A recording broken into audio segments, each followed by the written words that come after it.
Yes, sir. आयनिक और electrovalent bond,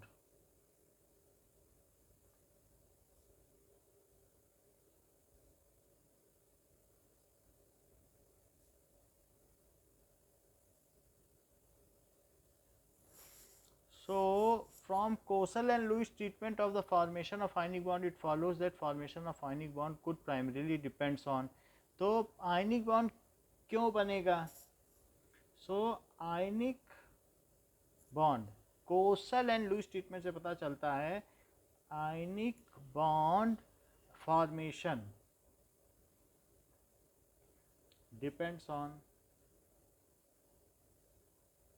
किस चीज़ पे डिपेंड करेगी? The ease of formation of positive and negative ions, पहला आसानी से, ease of formation of positive and negative ions, कि सबसे पहले आसानी से पॉजिटिव और निगेटिव आयन बन जाए।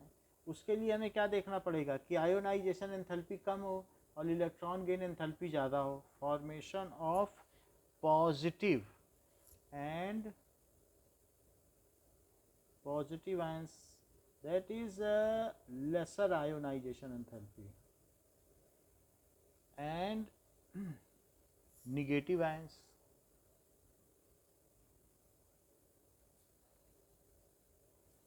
higher negative value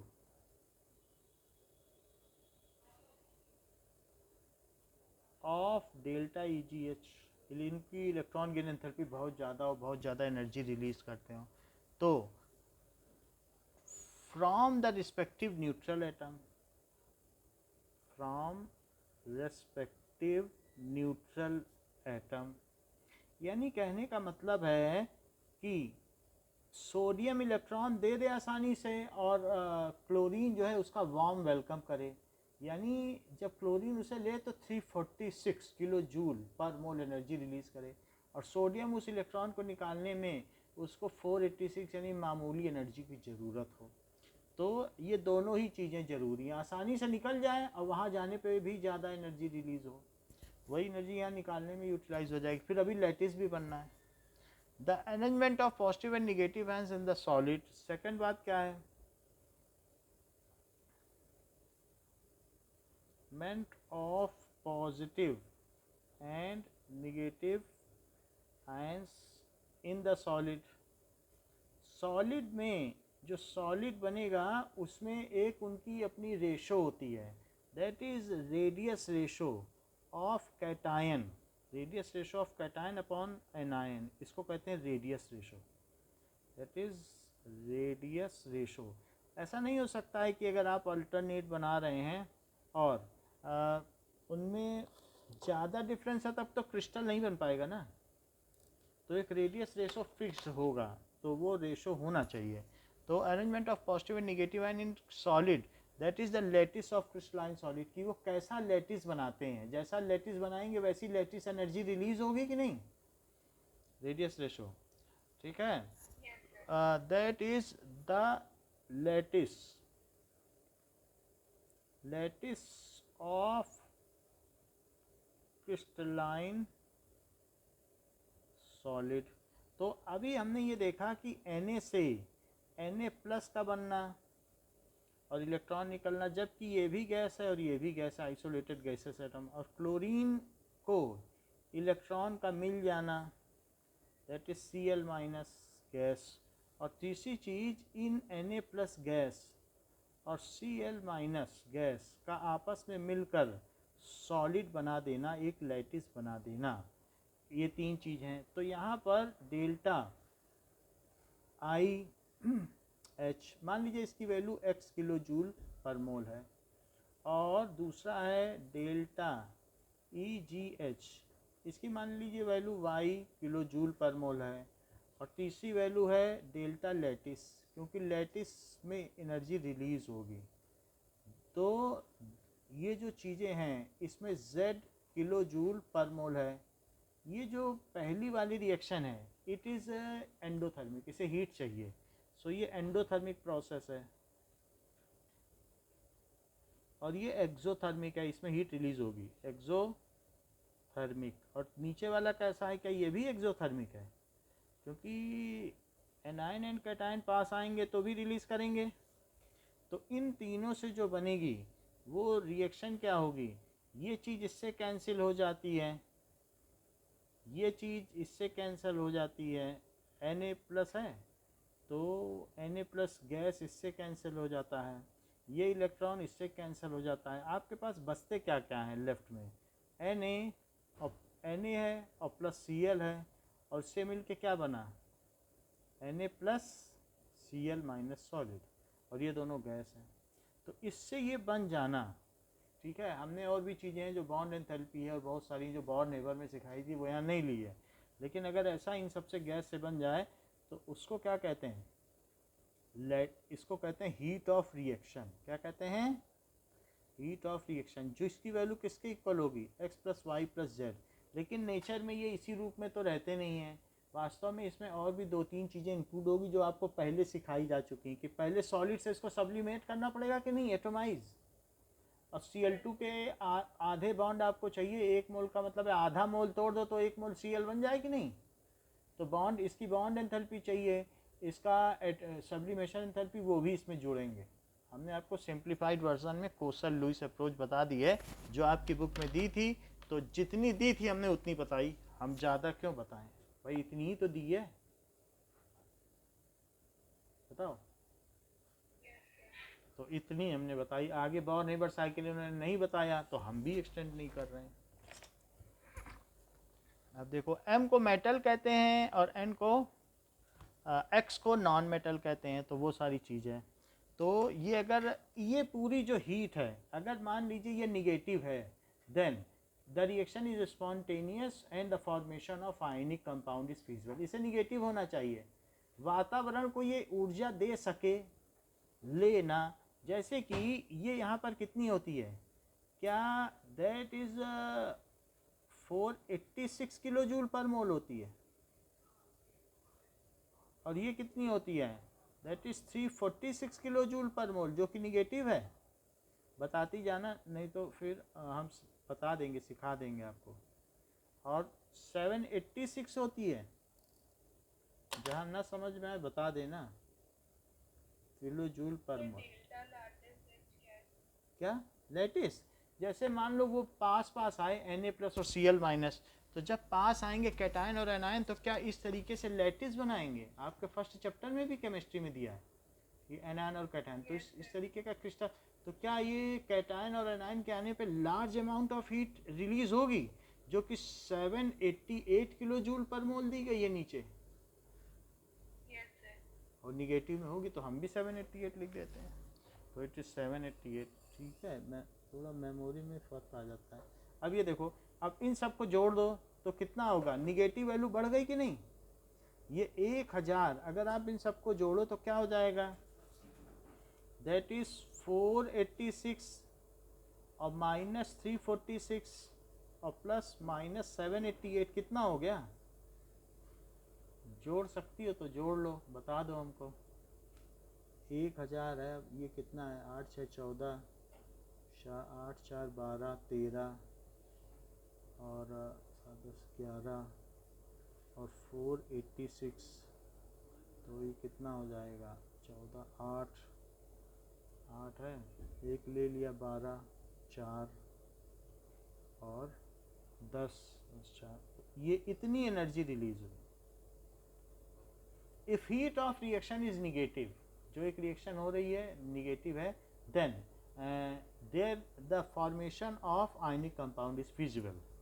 if heat of reaction, ये जो है टोटल कितनी चेंज हुई है हीट में, हीट ऑफ रिएक्शन का, किसी भी रिएक्शन में heat of reaction is negative, then formation of ionic compound is feasible. ठीक है,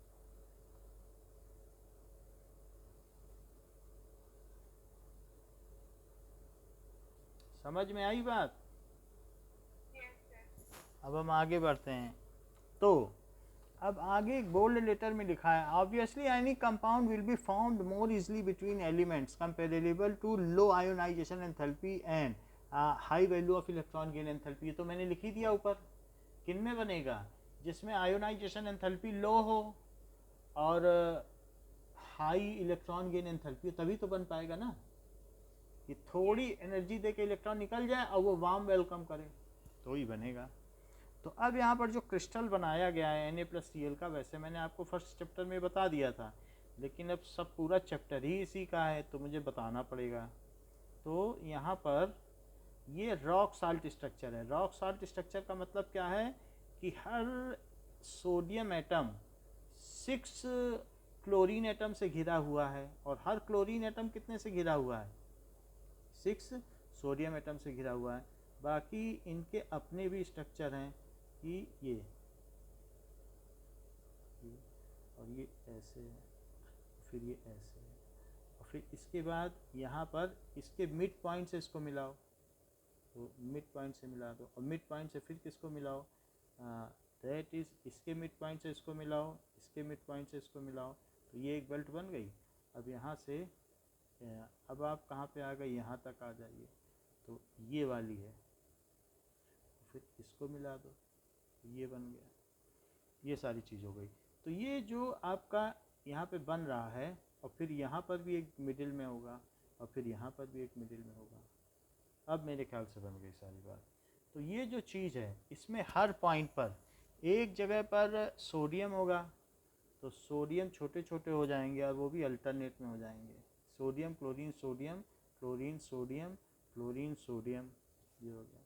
अब सोडियम यहाँ है, तो उसके बाद क्या होगा कि सोडियम छोटा है, तो सोडियम छोटा है, सोडियम क्लोरीन, तो फिर यहाँ फिर सोडियम, फिर यहाँ भी सोडियम, फिर जब यहाँ सोडियम तो इसके बाद फिर यहाँ भी सोडियम।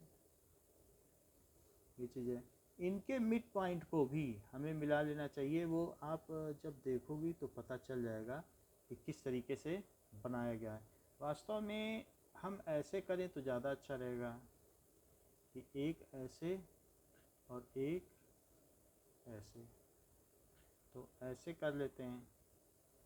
तो यहाँ से इसको मिलाया, यहाँ से इसको मिलाया, यहाँ से इसको मिलाया, यहाँ से इसको मिलाया, ये तो एक पैटर्न बन गया। इस पैटर्न के बाद एक फिर ऐसे करें, ऐसे ऐसे, फिर ऐसे और ऐसे, ये बीच का बन गया।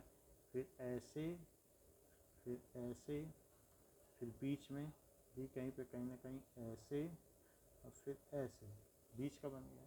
और फिर अभी इस वाले में बीच में ऐसे ऐसे, इस तरीके से और इस तरीके से। अब शायद बन गए पूरे, कि अभी भी कहीं बच रहा है, बीच में बच रहा है, तो इसका बीच इसके बीच से मिल गया, और इसका बीच इसके बीच से मिल गया। अब बन गया पूरा नेटवर्क। अब हर तरफ 4 4 हो गए क्या, ये चीज़। तो इसमें जो बुक में बना है आपको क्लियरली समझ में आ गया है कि नहीं, अल्टरनेट है। तो दैट इज चारों एंड पर हम बड़े बड़े एटम लगा दें ये, और इसी तरीके से नीचे के भी चारों एंड पर बड़े बड़े लगा दें। ऐसा हमारे यहाँ कोचिंग में रखा भी है ग्लास में, तो देख के भी पता चल जा सकता है। ये रॉक साल्ट स्ट्रक्चर है। फिर चारों एंड पे लगा के यहाँ पे भी लगा दें। तो ये क्या कहलाता है कि यहाँ पर अगर आप देखो तो इस हर एक के फेस में सेंटर्ड पे भी आ रहा है ना, तो फेस सेंटर्ड क्यूबिक, क्योंकि हर एक के फेस के सेंटर में भी आ रहा है एक वही चीज़। तो इस फेस में भी अगर हम बीच में देखें तो यहाँ पर भी आ जाएगा ये इस फेस पे, और पीछे भी, पीछे जहाँ देखेंगे तो यहाँ पर भी आ जाएगा। बाकी छोटे छोटे यहाँ पे बनाए जा सकते हैं, ठीक है। तो इनको छोटा छोटा बना लो। छोटे छोटे सोडियम के हैं और बड़े बड़े क्लोरीन के हैं। आना चाहिए बनाना आपको, ये एक तरीके का ज़रूरी चीज़ है। इसके बीच में भी बड़ा बड़ा, क्योंकि 12th में ज़रूरत पड़ती है बनाने की, तो हमने बता दिया। So it is rock salt structure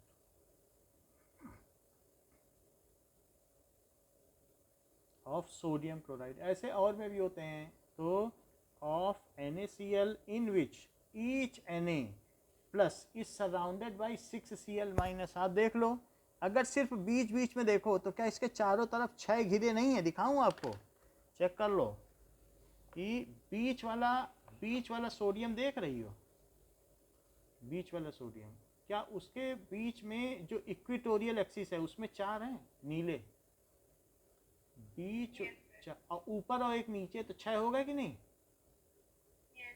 तो हर एक सोडियम एटम 6 क्लोरीन से घिरा है और ऐसे ही हर क्लोरीन एटम 6 सोडियम से घिरा हुआ है। इसको कहते हैं ऑक्टाहीड्रल स्ट्रक्चर। ऑक्टाहीड्रल स्ट्रक्चर आप कहेंगे कैसे हुआ, तो मैं बता दूं कि अगर मान लो बीच में एक क्लोरीन एटम है, तो ये क्लोरीन एटम है, तो क्या यहाँ सोडियम नहीं था या यहाँ नहीं था या यहाँ नहीं था या यहाँ नहीं था? मान लो बीच में छोटा है, छोटा तो सोडियम होता है, बड़ा क्लोरीन होता है, क्योंकि ये क्या है, बड़ा वाला है एनायन, और ऊपर भी था और एक नीचे भी था ना, तो बन गया ऑक्टाहीड्रल कि नहीं?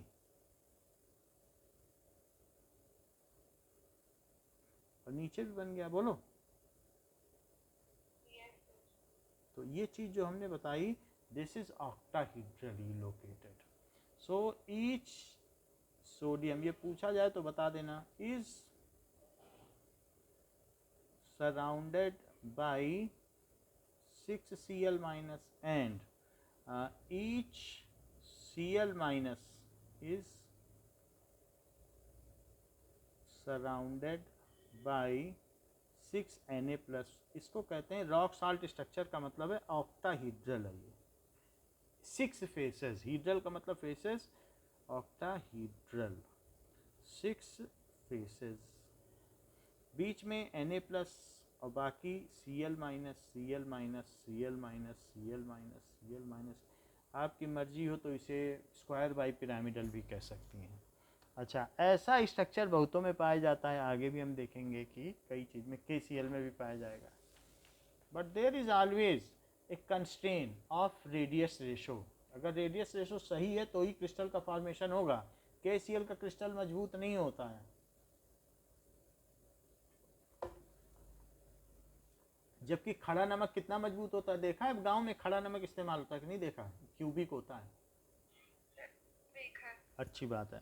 अब देखो कि क्रिस्टल स्ट्रक्चर आपके में बता दिया गया है, ऑर्डरली अरेंज है। जितने भी आयनिक कंपाउंड है, ionic compounds are crystalline in nature and कभी भी अगर राजस्थान में आपने देखा होगा, पत्थर में सिर्फ एक चीजल मारते खट से अलग हो जाता है। बस एक चीजल मारते हैं, खट से अलग हो जाता है। इतनी स्मूथ सरफेस होती है जैसे किचन का पत्थर। यूट्यूब में आप वीडियो देखिए, ज़्यादा नहीं करते हैं, बस एक हल्का सा चीजल मारा अलग, फिर बीच में चीजल मारा, फिर 2 टुकड़े, कितना पतला कर लो, आधा आधा सेंटीमीटर पतला पतला पत्थर ये लोग बना लेते हैं राजस्थान में। सो इट इज़, हमने स्टोर भी किया है अपने आप में, हम भेज भी देंगे आपको।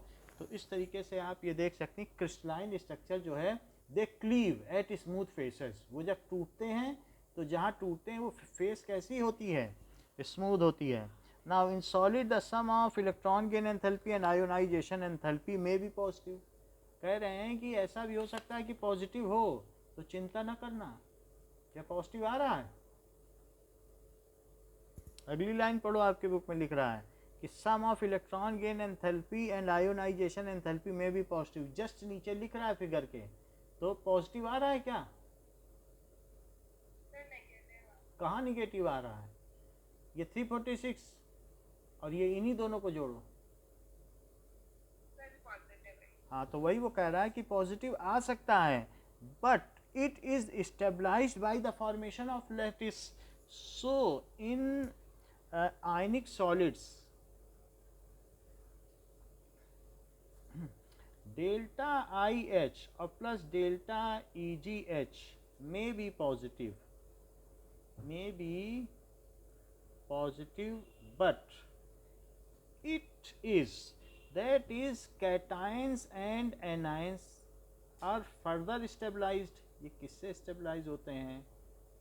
Stabilised by formation of crystal, formation of crystal. Crystal क्या होता है? Crystal is definite arrangement, definite long range arrangement, long range arrangement in which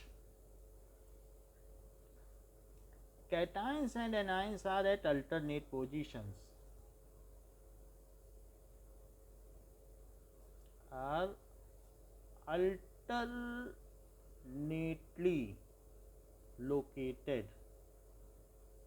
at their lattice points, eight there lattice points.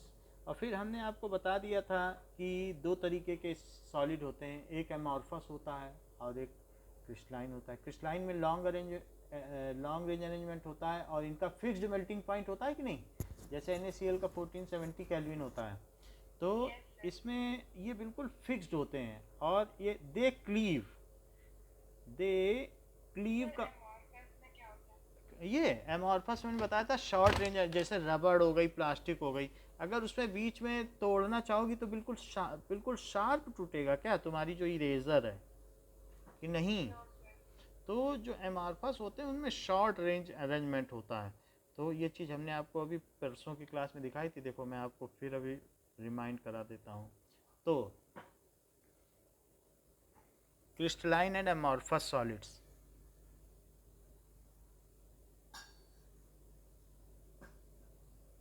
Summary from Britannica.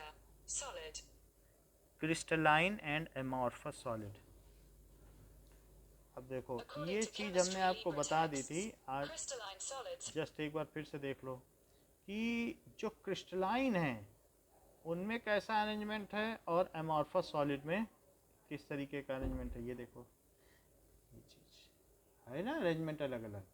अगर उसमें होगा भी तो short range है, वो कहीं से क्लीव नहीं होंगे, डेफिनिट पैटर्न में एक स्मूथ सरफेस पे नहीं क्लीव होंगे, और जबकि इनमें हो जाएंगे। अगर इनमें पाया भी जाएगा तो थोड़ा शॉर्ट रेंज में कहीं ना कहीं एक आध मिल जाएंगे वैसे, लेकिन बड़ा नहीं बन पाता है, तो बड़े में नहीं हो पाएगा। ठीक है, तो इस तरीके से they cleave at finer surface, at finer and smooth surface. तो ये टूटते हैं अगर इन पर चीज़ल लगाया जाए, छेनी, फाइनर and smooth surface and have sharp melting point. तो इनमें बहुत शार्प मेल्टिंग पॉइंट है, ये चीज़ है। Now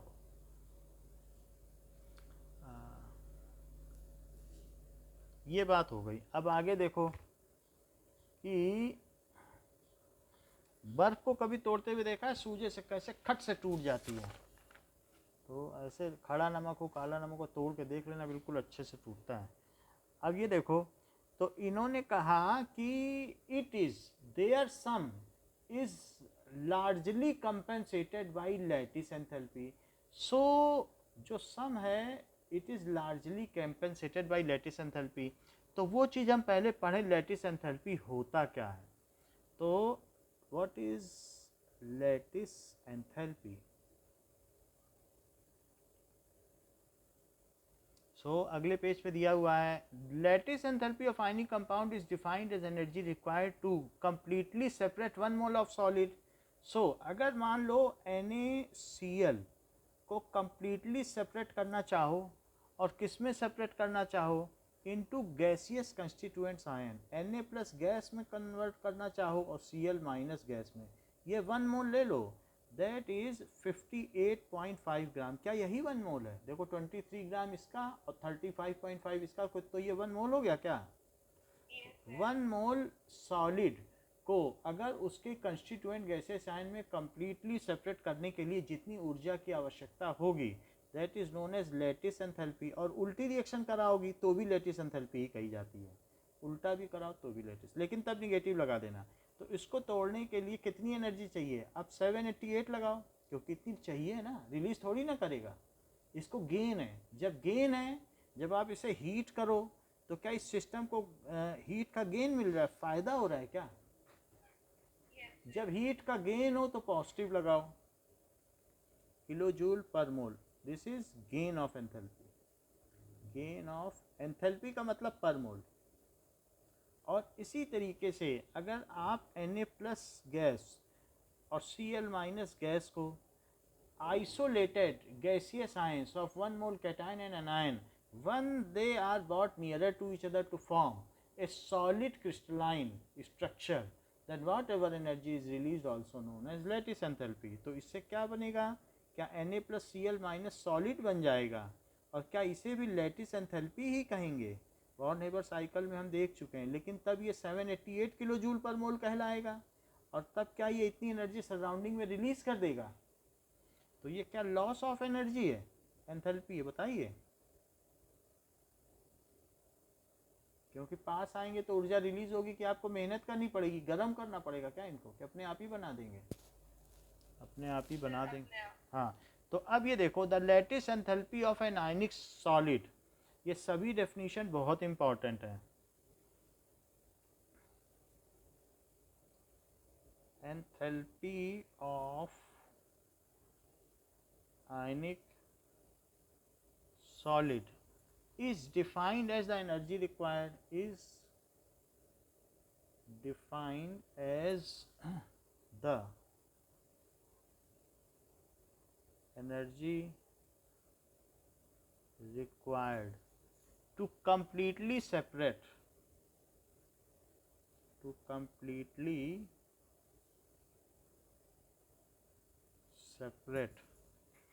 uh, 1 mole of a solid, 1 mole of a solid, जैसे कि हमने कहा into constituent gases ions.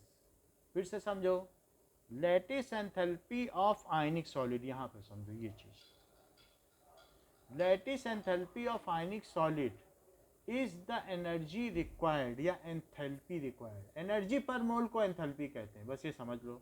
Energy पर मोल अगर है तो उसे क्या है, एनर्जी चेंज पर मोल,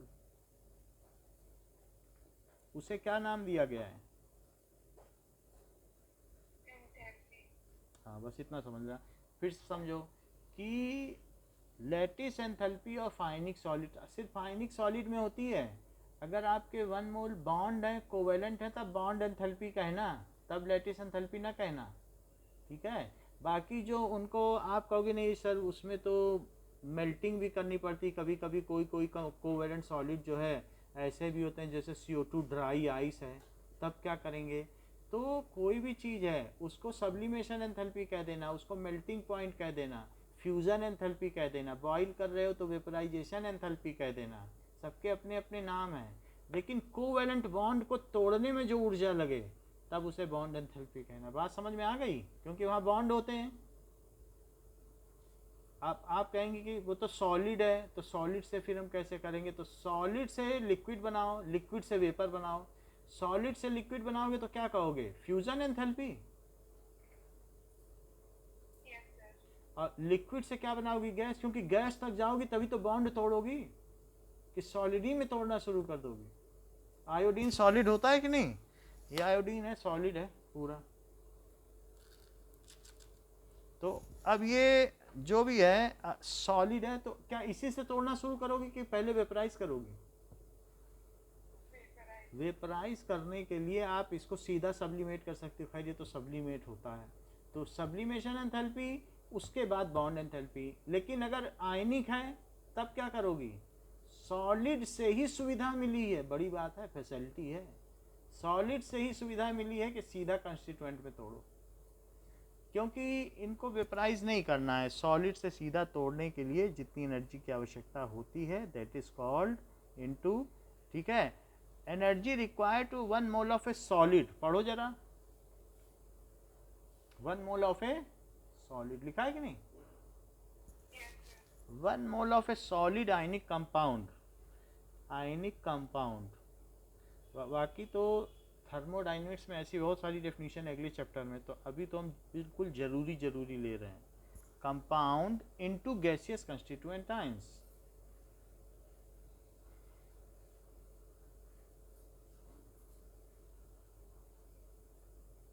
गैसियस कंस्टिट्यूएंट आयंस में तोड़ने के लिए जो एनर्जी चाहिए, दैट इज लैटिस एंथैल्पी। तो जो ऊपर की डेफिनेशन है उसके हिसाब से सॉलिड को हमें Na+ गैस में बदलना है, और सभी मॉलिक्यूल को अलग अलग करके इन्फिनिटी में भेज दो। कह दो जितना तुम लिए हो लिए रहो, लेकिन जाओ दूर दूर, फिर कभी मिल नहीं पाएंगे ये लोग। और ऐसी स्थिति में इसे क्या कहेंगे? Lattice enthalpy. और लैटिस एंथैल्पी फिर इस केस में पॉजिटिव हो जाएगी, 788 किलो जूल पर मोल। पर जैसी ज़रूरत हो आप वैसे लिख सकते हो, नाम लेटिस ही रहेगा, उल्टे को भी हमने लेटिस कहा। Now thus a qualitative measure of stability of ionic compound is provided by, अब ऊपर आओ, सबसे ऊपर की लाइन 103 पेज पे। सो अ क्वालिटेटिव चीज़ दो तरीके की है। हाँ, बॉन्ड एंथैल्पी में जैसे मान लो CO2 है, तो CO2 कभी कभी ड्राई आइस भी हो सकता है, या आयोडीन है, तो आयोडीन क्या हो सकता है बताओ। तो जो कोवैलेंट बॉन्ड हैं, तो ये सॉलिड भी हो सकता है, उनमें बहुत सॉफ्ट होते हैं जो कोवैलेंट बॉन्ड हैं, इसको आप CO2 गैस में बदलो। अच्छा, ऐसा करने के लिए जब आई से सॉलिड से गैस में बदला तो क्या इसे एटोमाइजेशन एंथैल्पी कहोगी? तो सिर्फ ए लिखना, हम पूरा लिख दे रहे हैं, एटोमाइजेशन ए लिखा जाता है वैसे, एटोमाइजेशन एंथैल्पी। और इसको भी अगर I2 में बदला गैस में तो क्या कहोगी? क्या सब्लिमेशन या एटोमाइजेशन? ये दोनों अल्टरनेटली यूज किए जाते हैं, दोनों सॉलिड से गैस में बदल दिया। तो अब कभी कभी ऐसा भी होता है कि H2O सॉलिड है, आइस है, और इसको H2O किस में बदला बताओ? लिक्विड। तो इसे क्या कहा? Fusion enthalpy. मेल्ट किया, क्योंकि H2O में कोवेलेंट बॉन्ड है कि वो आयनिक? बताओ। तो पहले तो कुछ ना कुछ पिघलाने में लगेगी ऊर्जा, वो लगाओ। जब पिघला लिया तो पिघलाने के बाद अब इसे स्टीम बनाओ, उसे क्या कहोगे? Vaporisation enthalpy. अब जबकि ये लिक्विड बन चुका है, बताओ। तो अब इसे गैस में बना लो, तो इसे क्या कहोगी? Vaporisation enthalpy. अब इसमें आपको कौन से दो बॉन्ड तोड़ने हैं? क्या एक OH के दो बॉन्ड तोड़ने हैं? अगर 1 मोल है तो 1 मोल H2O को सेपरेट करने में 2 मोल OH बॉन्ड तोड़ने पड़ेंगे कि नहीं? एक पंखुड़ी यहाँ से तोड़ो, एक पंखुड़ी यहाँ से तोड़ो, और इनसे बोलो कि तुम्हारे पास जो है अपने अपने इलेक्ट्रॉन लेके खिसको, यहाँ आयन बनने की ज़रूरत नहीं है, स्मार्ट नहीं बनना है, अपने अपने इलेक्ट्रॉन लेके खिसको, यहाँ कोई साझेदारी अब नहीं है, नो मोर शेयरिंग।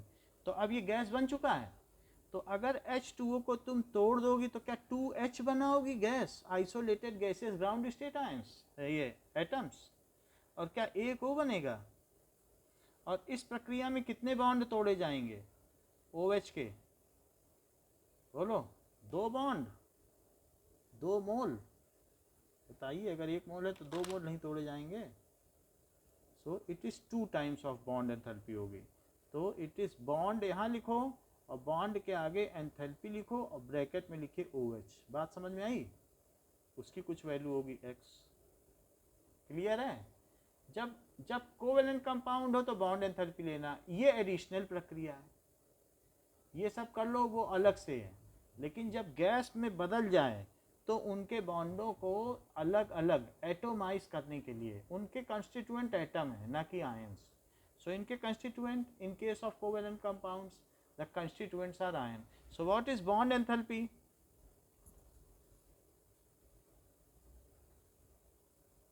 ठीक है। So from 1 mole, from 1 mole covalent compound in its gaseous state, from 1 mole covalent compound in gaseous state, और गैसियस भी ले लो और वो भी आइसोलेटेड, दूर दूर ले लो कि आपस में वांडर वाल फोर्स का प्रभाव ना पड़े।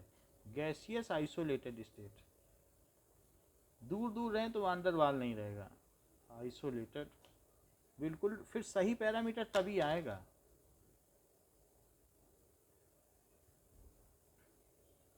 स्टेट, ठीक है, फ्रॉम 1 मोल। अब यहाँ एंथैल्पी रिक्वायर्ड, क्या चीज लिखोगी? Enthalpy required from 1 mole covalent compound into, किसमें? Its constituent atom. एटम्स लिख रहा हूं, ध्यान दीजिएगा। इज कॉल्ड बॉन्ड एंथैल्पी, इसे बंधन ऊर्जा कहते हैं। एंथैल्पी क्या कहते हैं? बंधन ऊर्जा। अच्छा अब पूछो सवाल तो हम बता दें क्या पूछना चाहते थे।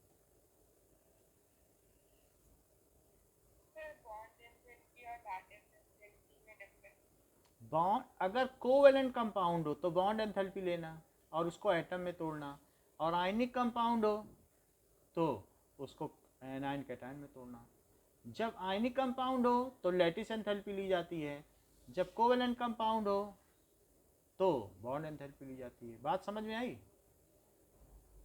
H2O कोवेलेंट कंपाउंड है, so in case of ionic compound lattice enthalpy is taken, in case of covalent compound bond enthalpy is taken. In case of ionic compound और कुछ पूछना है? बाकी तो हमने डिटेल से समझा ही दिया है आपको कि कोवेलेंट कंपाउंड में क्या क्या करना है।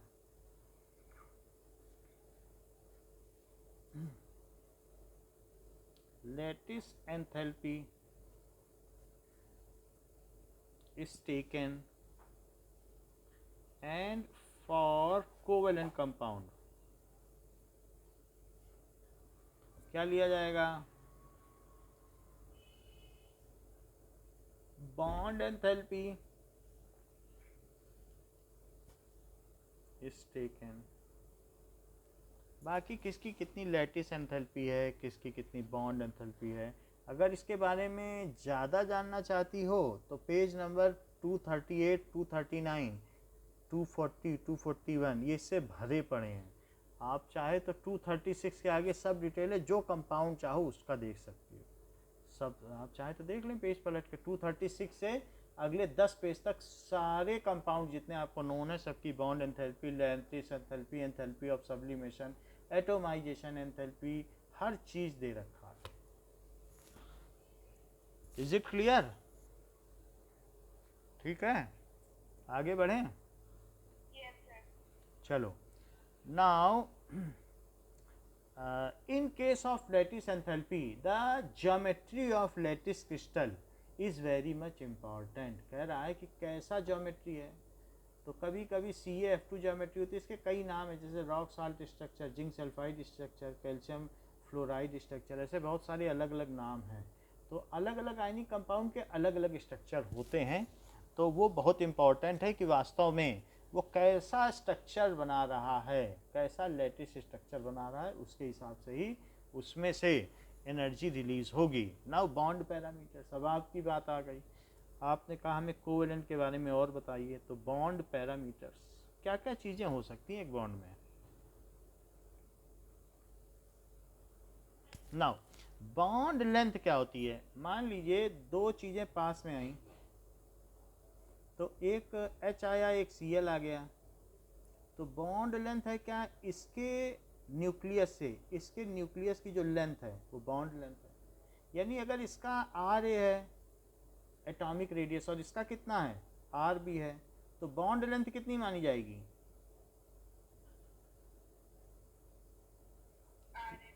Ra प्लस Rb, यानी कोई भी है, और अगर होमो न्यूक्लियर एटम है तो बॉन्ड लेंथ कितनी हो जाएगी? It is double of the atomic radii. फिर भी ये चीज़ है, तब आरे ही ले लेना, ये है। सो ये होमो न्यूक्लियर एटम है।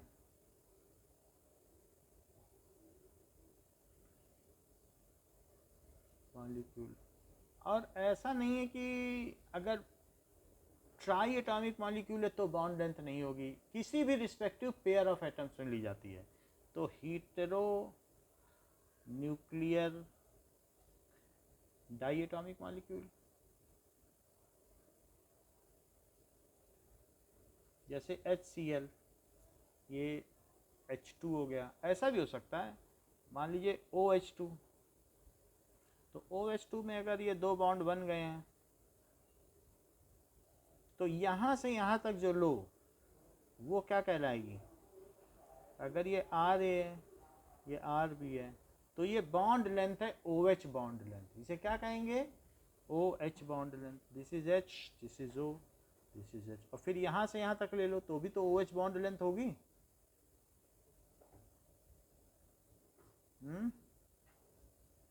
बताओ।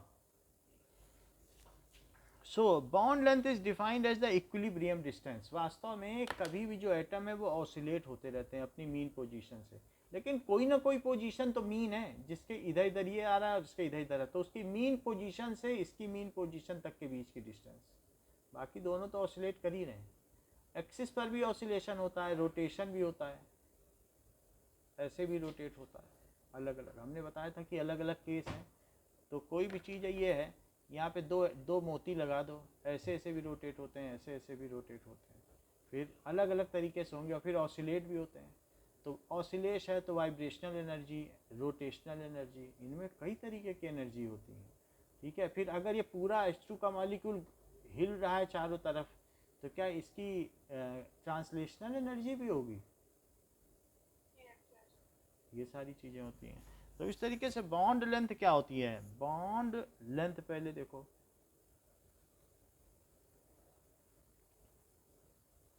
Bond length is defined as equilibrium distance. Bond length is defined as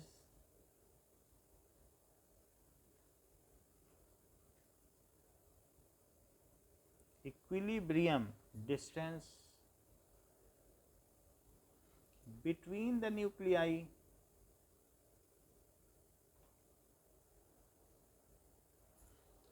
of two bonded atoms, of two bonded atoms in a molecule.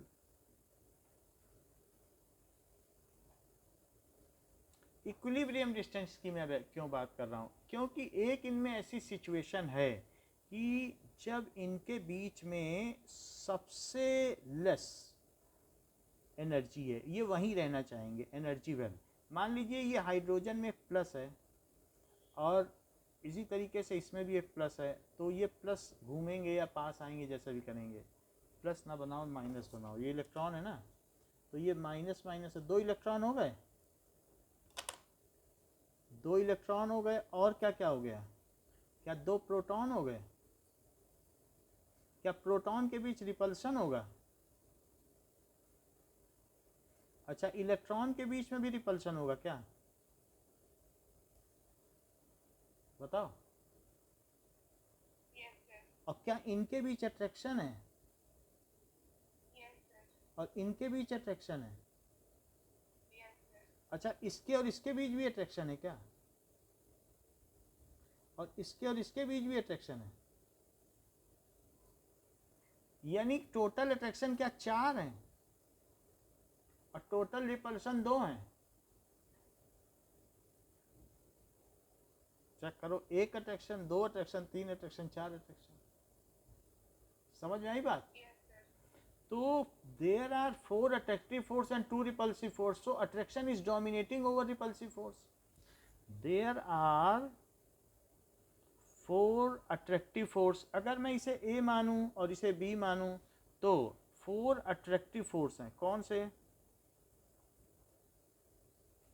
In diatomic molecules में, कि that is electron of A2 and nucleus of B, electron of A and nucleus of A, electron of B and nucleus of B, and electron of B and nucleus of A। बताओ, क्या ये 4 pair बन गए? और 4 attractive force और repulsive क्या क्या हुए? And 2 repulsive forces. तो रिपल्सिव फोर्सेस में nucleus of A and nucleus of B and electron of A and electron of B. So attractive force dominates over repulsive force. That's why bond formation takes place. Attractive force dominates over repulsive force. Hence, bond formation takes place.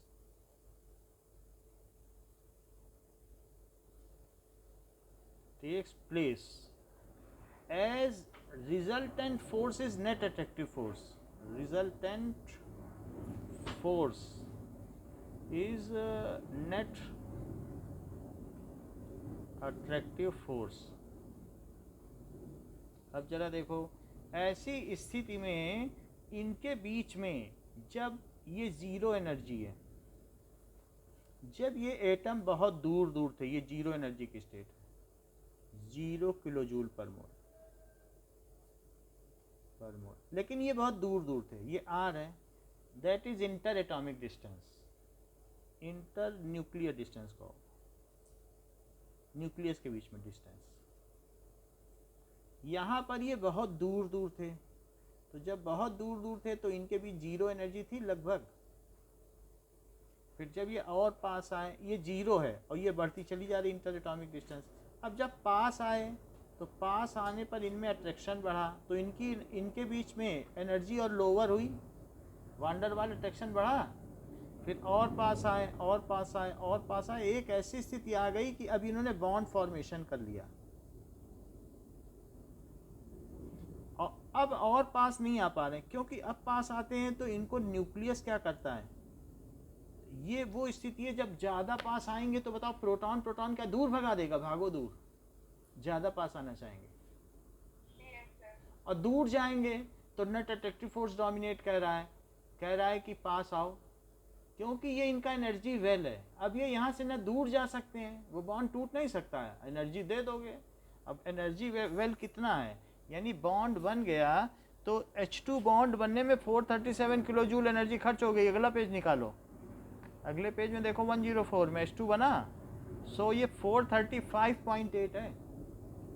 तो ये point कौन सा हुआ, क्या -435.8 हो गया,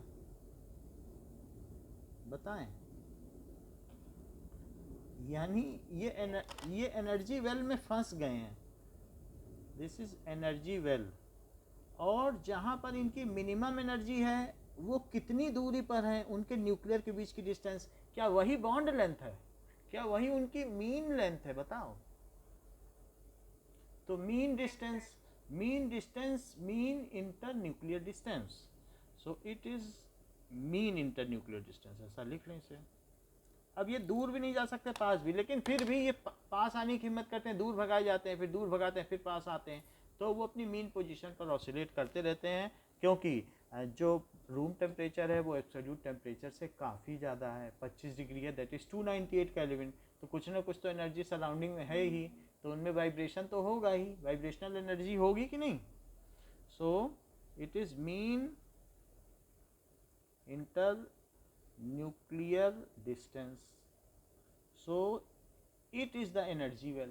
So where the bonds have minimum energy, the distance, देखो फिर से समझो, the internuclear distance at which जो उनकी एनर्जी है, ठीक है, energy of molecule is minimum, जिस डिस्टेंस इंटरन्यूक्लियर डिस्टेंस पे energy of molecule is minimum, that is called, वो इंटरन्यूक्लियर डिस्टेंस क्या कहलाती है, क्या बॉन्ड लेंथ कहलाएगी।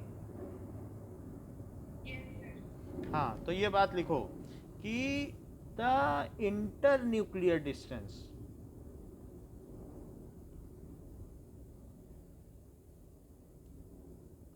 बिटवीन टू बॉन्डेड एटम, हम डाई एटॉमिक नहीं लिख रहे हैं क्योंकि H2O भी है, NH3 भी है, टेट्रा एटॉमिक भी है, सिर्फ टू बॉन्डेड एटम। बहुतों में भी टू बॉन्डेड एटम का अलग अलग पेयर लिया जा सकता है कि नहीं। NH3 में क्या N का हर एक H के साथ बॉन्डेड पेयर नहीं लिया जा सकता। So the inter nuclear distance between two bonded atom, बस सिर्फ इतना ही लिखो, बॉन्डेड एटम, क्योंकि N में 3 H होंगे, तो अब आपको क्या यहाँ पर बॉन्ड लेंथ नहीं होगी इसके सेंटर से यहाँ तक, यहाँ से यहाँ तक नहीं होगी, क्या यहाँ से यहाँ तक नहीं होगी, तो सिर्फ टू बॉन्डेड एटम लो ना। The inter nuclear distance between two bonded atom at which their energy is minimum, eight विच, वास्तव में ये पोटेंशियल एनर्जी की बात की जा रही है, और यहाँ से आते ही ये हाईएस्ट हो गई, ज़्यादा पास आने की हिम्मत करेंगे, देख रहे हो एनर्जी कितनी हाईएस्ट है, बताएं। एट विच एनर्जी कैसी हो जाए, potential energy is minimum, potential energy is minimum is called, उसे क्या कहेंगे, क्या वही बॉन्ड लेंथ, हाँ कहलाएगी। ठीक है, तो अब ये जरा देखो बॉन्ड लेंथ के बारे में एक हमने आपको डेफिनेशन दी, इसे ही याद करना है। समझाने के बहुत तरीके होते हैं, याद करने का एक ही तरीका है। क्या लिखा है, bond length is defined as equilibrium distance. Equilibrium का मतलब तो समझ गई ना, ऑसिलेट करते रहेंगे तो इधर जाएंगे उधर जाएंगे, कहीं ना कहीं उसकी मेन पोजीशन है, वो उसकी इक्विलिब्रियम पोजीशन है between the nuclei of two bonded atoms in a molecule. तो अभी हमें ये आपसे बुलवाएंगे भी कई बार, लेकिन इक्विलिब्रियम पोजीशन बता दें। ऐसी जगह जहाँ पर कोई पेंडुलम आके रुके, उस चीज़ को क्या कहते हैं बताओ, क्या वही उसकी मीन पोजीशन है, सारी एनर्जी लूज कर दे तो वहीं रुके और फिर वो वहाँ से वहाँ कहीं ना जाए, तो ये कैसी पोजीशन हुई, यही इसकी इक्विलिब्रियम पोजीशन भी हुई और यही इसकी मीन पोजीशन है कि जिससे वो दोनों तरफ जा रहा है। इक्विलिब्रियम पोजीशन क्या उसकी मिनिमम एनर्जी स्टेट भी होती है? हमारी और आपकी इक्विलिब्रियम पोजीशन क्या है, बोलो? डेथ। डेथ से आदमी फिर कहीं जाएगा क्या, वही हमारी मिनिमम एनर्जी पोजीशन है, बोलो? तो death is the minimum energy position, उसके अलावा हम भागते रहते हैं लेकिन वहां से फिर कहीं नहीं भागते, तो it is minimum energy position.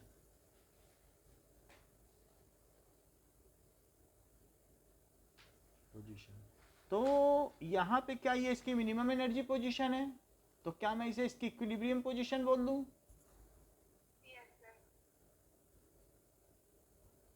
अगर इतना ही आप जानती हो तो मुझे बॉन्ड लेंथ की डेफिनेशन बताओ।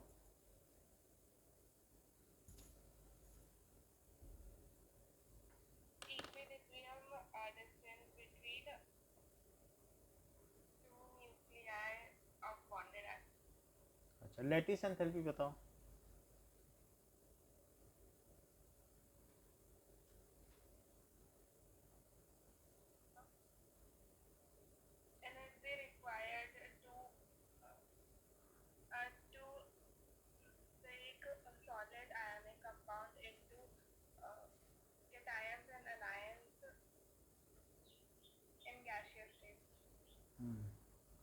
ठीक है, गैसियस स्टेट लिख देना, आइसोलेटेड तो लिखा नहीं है। बॉन्ड एंथैल्पी बताओ।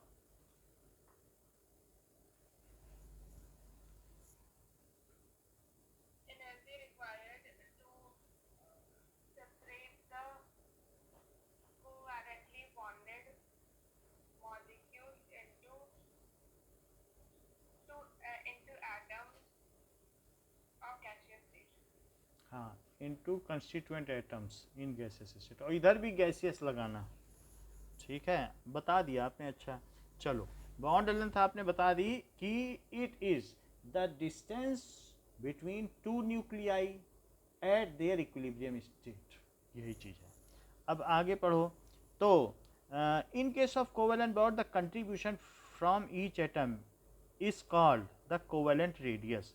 कोवेलेंट बॉन्ड में कि कितना कितना, तो bond length is the sum of radii which is contributed, तो कंट्रीब्यूटेड लेंथ होती है, दोनों अपना अपना रेडियस देते हैं, जैसे कि आपके बुक में फिगर दिया हुआ है और वैसा ही मैंने आपको समझाया भी है कि R A plus R B, तो R A plus R B से वो चीज़ आ गई और वही उसकी बॉन्ड लेंथ हो गई। The covalent radius is measured, the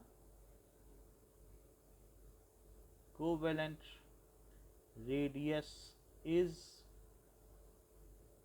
measured, क्या चीज होती है, approximately as the radius of an atom's core, approximately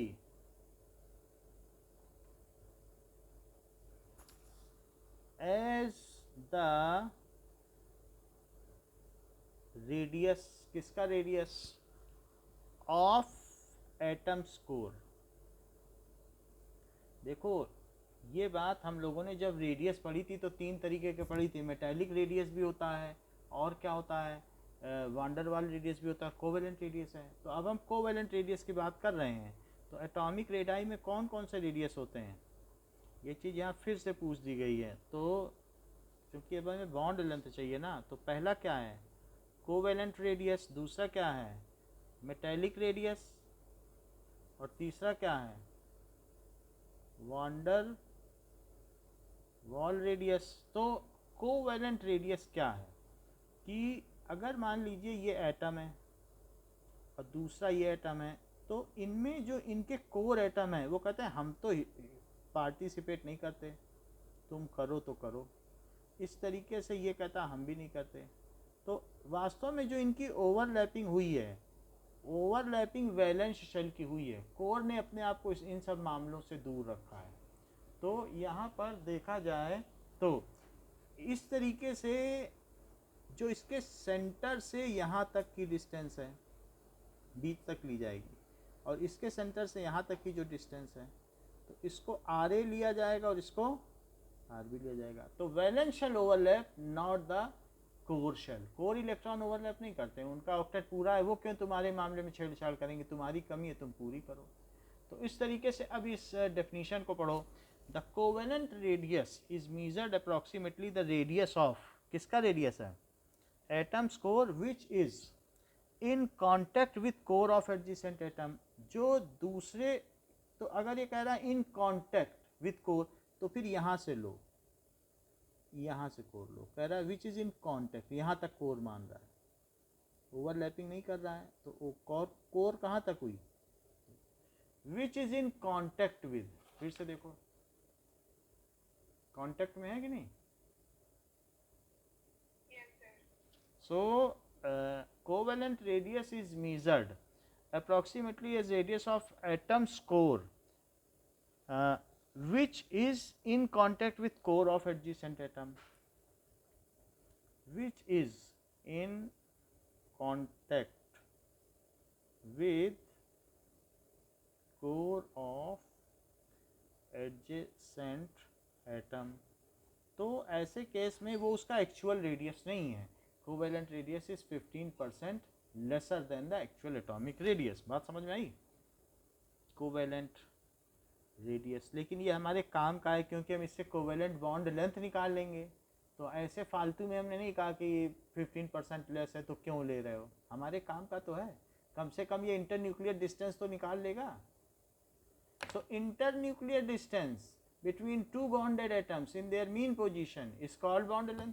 इससे आसान क्या डेफिनेशन होगी, रिपीट करो जरा।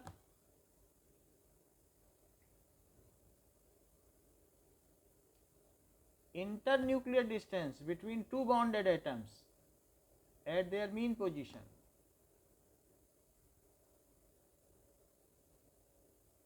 is called bond length. Repeat करो जरा। Internuclear distance between two bonded atoms at their mean position is called bond length. अच्छी बात है। So covalent radius is 15% lesser than actual atomic radius. लेकिन फिर भी तो ये हमारे काम का हुआ।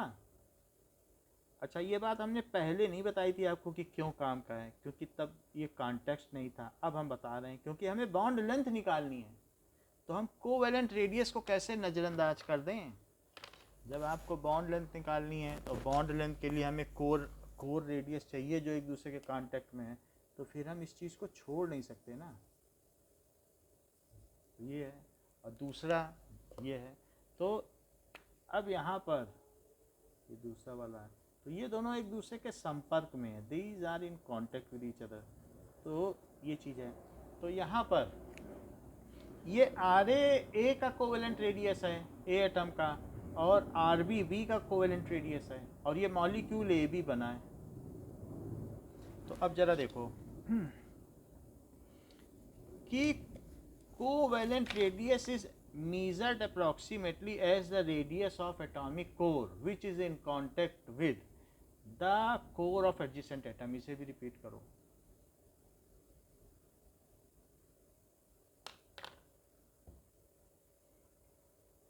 क्योंकि यहाँ से धीरे धीरे चलना है। अब यहाँ से थर्मोडाइनेमिक्स का आगाज़ हो गया है, तो हमें सावधानी से चलना है। हर चीज़ बिल्कुल पक्की होनी चाहिए। बोलो, जहाँ गड़बड़ करोगे हम सिखा देंगे। बोलो।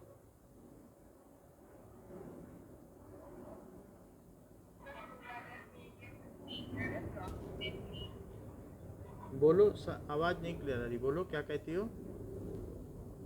The covalent radius is measured approximately at the radius of atom's core. हाँ, तो ये भी तो बोलो। Which is in contact with the core of adjacent atom. फिर से बोलिए एक बार पूरा। The covalent radius is measured approximately as the radius of atom's core, which is in contact of adjacent atoms. Which is in contact with core of, which is in contact with core of adjacent bonded atom। समझ में आई बात कि नहीं? ठीक है, adjacent atom यही है covalent radius. अब जबकि हमें कोवेलेंट रेडियस पता चल चुका है, तो क्या मैं ये बता दूं कि सम ऑफ कोवेलेंट रेडियस, क्योंकि तो ये कोर का है, ये किसका है? कोर का है, तो जोड़ दो तो नहीं आ जाएगा इंटर न्यूक्लियर डिस्टेंस। तो दोनों के कोर को जोड़ दो। इस तरीके से sum of covalent radius of two bonded atom, ठीक है, is called bond length of that particular type. Particular type होगा ना, कभी HCl की बॉन्ड लेंथ निकालोगी, कभी H2 की, कभी O2 की। तो सम ऑफ कोवेलेंट रेडियस, जब मैं कोवेलेंट रेडियस कह रहा हूं तो कोर रेडियस मानो जो एक दूसरे के कांटेक्ट में है। Sum of covalent radius of two bonded atom, of two bonded atom is called bond length, bond length of that particular type bond, type bond। कुछ लोग तो इस चीज़ को ऐसे भी कहते हैं कि अगर उन्हें बनाना है तो वो क्या करेंगे ना, कि ऐसे बना लेंगे और फिर ऐसे बना लेंगे। पहले कोर बनाते हैं और फिर कोर के ऊपर ये बनाते हैं। कह रहे हैं कि हमें क्या लेना देना वैलेंस सेल से, वो तो वो ओवरलैप तो करेगा ही। तो मुख्यतया वो कोर ही बनाते हैं। आपकी बुक ने भी जो फिगर दिया है वो कोर बनाया है, और वैलेंस सेल को क्योंकि ओवरलैपिंग तो होगी ना, ओवरलैपिंग थोड़ी ना रोक पाओगी। और अब कोर को चिपका दिया बिल्कुल कांटेक्ट में, और देखो कितना अच्छा फिगर बन गया, और इसमें सब चीज़ आ गई। और यहाँ से ऐसे ऐसे लो, यहाँ भी ऐसे ऐसे लो, और इसके न्यूक्लियर से ऐसे ऐसे लो, और ये RA बोल दो, और ये क्या है RB, और ये क्या कह दो कि मान लो ये A है और ये B है। इस तरीके से ये जो हुआ RA plus RB, it is AB bond length, bond length of AB type. Type का मतलब पता नहीं है, मॉलिक्यूल बना रहे, पता चला OH HOH ही बना रहे हैं, और मैं कह दूं OH मॉलिक्यूल, तो भी तो कहना गलत होगा ना। हम ये क्यों कहें कि AB मॉलिक्यूल बना रहे हैं, पता नहीं आगे किससे किससे बॉन्डिंग कर रहा हो, जरूर थोड़ी कि इसी से ऑक्टेट पूरा कर रहा हो। तो AB टाइप OH टाइप का बॉन्ड लेंथ। समझ में आ गई बात? ठीक है, अगर समझ में आ गई है तो अगले पेज पे आओ। कह रहा है कि कोवेलेंट रेडियाई हम आपको दे रहे हैं, टेबल 4.4 देखिए। कह रहा है कि H की कोवेलेंट बॉन्ड लेंथ क्या है, ये याद भी करनी पड़ेगी। H की 37 है पिकोमीटर। अच्छा, C की कितनी है? C की 77 है, जबकि सिंगल बॉन्ड बनाता हो। और फिर कितनी है? 67 और पास आ जाए, कहते हमें और ओवरलैप करना है, डबल बॉन्ड बनाना है, इथीन बनाना है, तो डबल बॉन्ड है। और अब फिर कहते नहीं हमें तो और पास आना है, तो क्या होगा, ट्रिपल बॉन्ड। मान लीजिए कि सी है, सी ने सी से बॉन्ड बनाया, फिर एच से बनाया, एच से बनाया, एच से बनाया, फिर एच से बनाया, एच से बनाया, एच से बनाया, सबने सबके साथ ओवरलैपिंग की। फिर भी जो ओवरलैपिंग की है, हम अभी भी आपको कोर कोर ही दिखा रहे हैं, भले ही इनमें ओवरलैपिंग हो। और ओवरलैपिंग को आप डॉटेड से दिखा लेना, जैसे ऊपर का फिगर बनाया है। तो क्या ये यही चीज़ है? Yes, sir.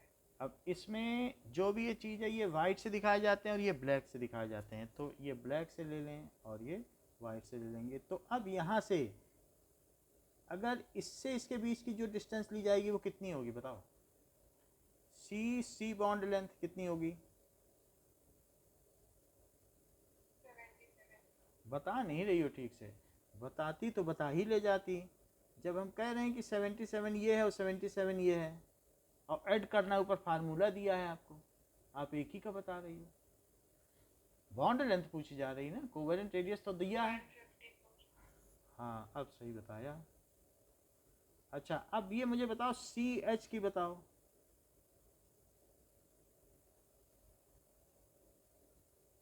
140.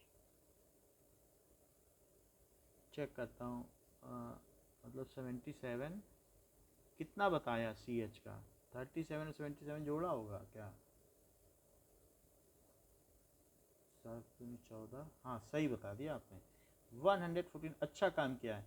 अब एक और बात देखो, मान लीजिए सी में डबल बॉन्ड सी हो, एक एच इधर, एक एच इधर, एक एच इधर, एक एच इधर। तो अब ऐसी स्थिति में डबल बॉन्ड है और एक एक एच है, हम इनकी ओवरलैपिंग वैसे ही हाइब्रिडाइजेशन से होगा, तो ज़्यादा हम चक्कर में नहीं पड़ना चाहते। उन चीज़ों को हम बाद में बताएंगे कि क्या हाइब्रिडाइजेशन होगा, कैसे होगा, अगले पेज पे होगा। ये देखो, लेकिन फिर भी अगर ये मॉलिक्यूल हो तो ये डिस्टेंस कितनी होगी और ये डिस्टेंस कितनी होगी? दो बताओ कि C double bond C bond length,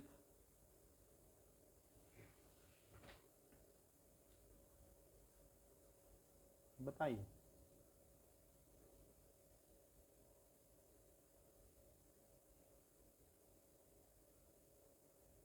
बोलो अमांशी, डबल बॉन्ड की बॉन्ड लेंथ दी है ना? 134. 134 सही है। वैसे 133 होती है, चलो मैं 134 लिख देता हूँ, आगे अभी ऑर्गेनिक आ रहा है, 133 होगी। ये सही है, ये 154 होती है, 133 एक्चुअल वैल्यू इससे कम ही पाई जाती है। 133 पिको, फिर मैंने 133 लिख दिया, 134 है। कई बुक में यहाँ पर भी 66.5 दिया है, तो अभी बुक भी अलग अलग है। तो अच्छा सी एच बॉन्ड लेंथ बताओ।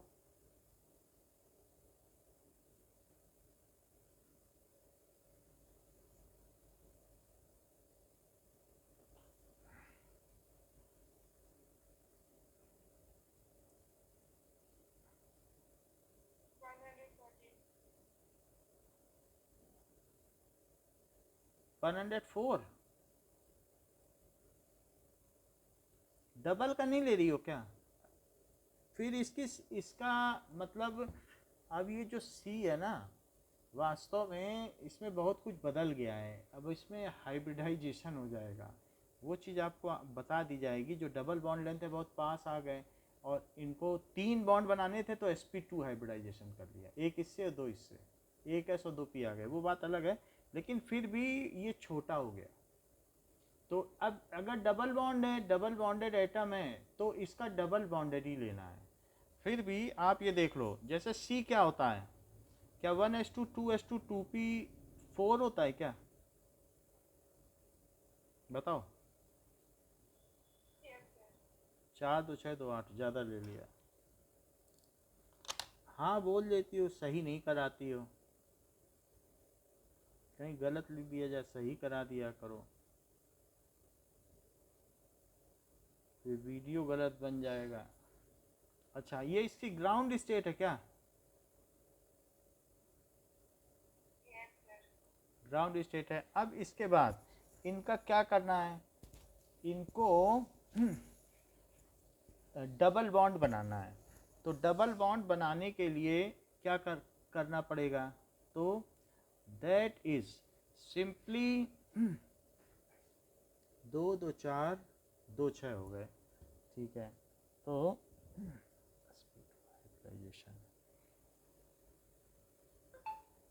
जस्ट एक मिनट,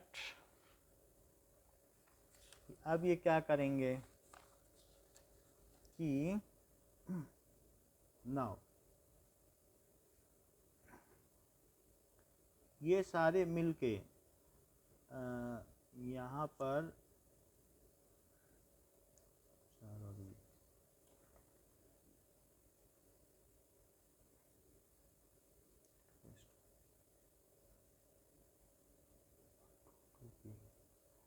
अब ये देखो कि एक इलेक्ट्रॉन इसमें एक्साइट कर देंगे, एक्साइट कर देंगे तो क्या होगा, क्या ये एक्साइटेड स्टेट होगी,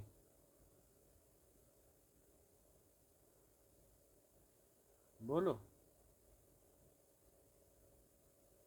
समझ में आई बात, एक्साइटेड हो गई। क्या ये जो है 2p3 हो गया और ये 2s1 हो गया, क्या ये एक्साइटेड स्टेट,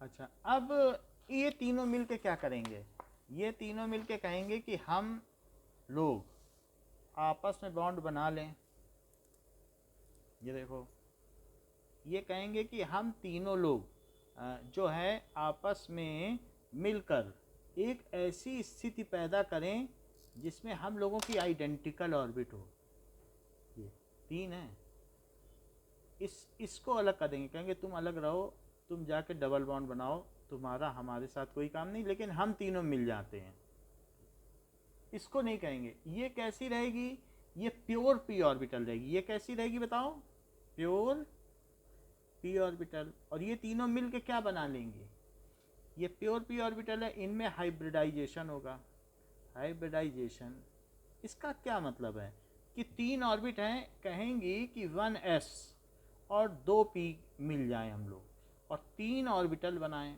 क्यों बनाए 3 ऑर्बिटल, क्योंकि उन्हें 3 बॉन्ड्स बनाने हैं, तो s का भी एक करेक्टर होगा, क्या अब s का ज़्यादा करेक्टर होगा, कभी कभी 3p की ऑर्बिटल हो जाती हैं, कभी कभी 3p की ऑर्बिटल होती हैं कि नहीं, बताओ, तो 3p की ऑर्बिटल होंगी तो s का 25% करेक्टर होता है, और लेकिन जब 2 ही है तो इसका कितना परसेंट करेक्टर है, क्या 33% s करेक्टर है, तब ये ज़्यादा फुल ही होगी। और ये sp2 हाइब्रिडाइजेशन है, कैसा हाइब्रिडाइजेशन है, तो एक s की 2p की मिली, बताएं, और ये और 66% किसका करेक्टर है, p, और 33% s, तो ये तीनों कहेंगी कि अब हम ऐसा करते हैं कि एक ऑर्बिटल इस एक्सिस पे ले लेते हैं, दूसरी ऑर्बिटल इस एक्सिस पे ले लेते हैं, और तीसरी ऑर्बिटल इस एक्सिस पे, क्या तीनों 120 पे ले ली गई,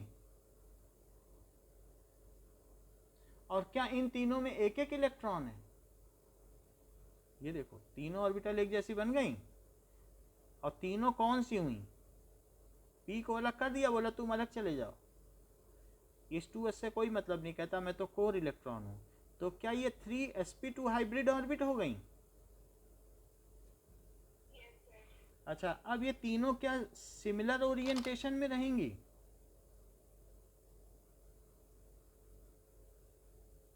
और ये p ऑर्बिटल है,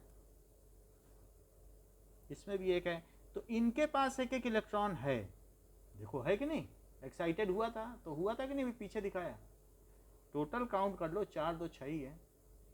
इस पी से बोला तुम अपनी फुल लेंथ पे रहो,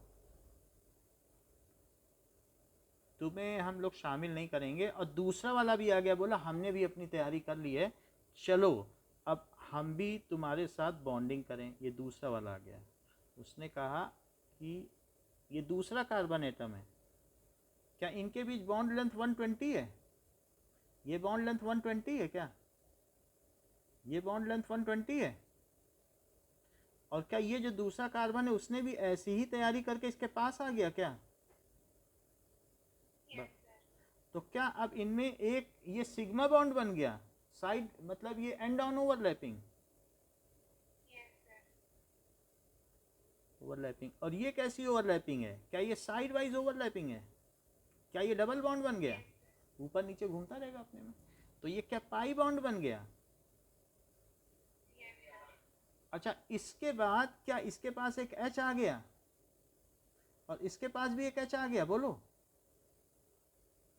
और इनके पास भी है, तो एक एच आया इसके पास और इसके पास। पूरी बात समझ में आ गई? तो ये स्थिति है। मेरा कहने का मतलब है आपने गलती कहाँ कर दी।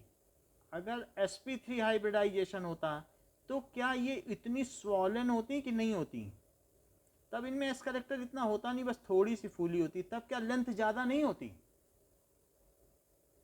Yes, sir. और तब क्या ये 77 ना होती? और अब जबकि इनमें फूलापन ज़्यादा आ गया है, 33% फूलापन करेक्टर है, जबकि यहाँ पे कितना परसेंट है जो 4 बनेंगी? क्या सिर्फ 25% रहेगा? Yes, sir. तो अब यहाँ पर 25% एस करेक्टर है और ये कितना है? 33%। तो इसकी बॉन्ड लेंथ कितनी रह गई? क्या ये 67 रह गई पिकोमीटर? बोलो। Yes, sir. तो गलती आपसे कहाँ हुई? आपने सोचा कि यहाँ तो डबल बॉन्ड बना रहा है लेकिन यहाँ तो सिंगल बॉन्ड की तरह बिहेव करे। गलती आपने कहाँ की? क्यों 114 बोला? वास्तव में इस चीज़ का आपको पता ही नहीं था कि इनमें हाइब्रिडाइजेशन हो चुका है और अब इसकी सारी जो सॉलेन हो गई हैं। तो H से भी जो बॉन्ड बनाएगा वो भी ऑर्बिटल तो डीपली पेनिट्रेटेड हो गई है ना, छोटी हो गई है। बताओ। Yes, sir. तो अगर ये बात आपको, ये बेसिक चीज़ें पता होती तो क्या आप ये गलती करती कि तब 67 + 37 लेती? बताओ। Yes, पूरी बात क्लियर हो गई?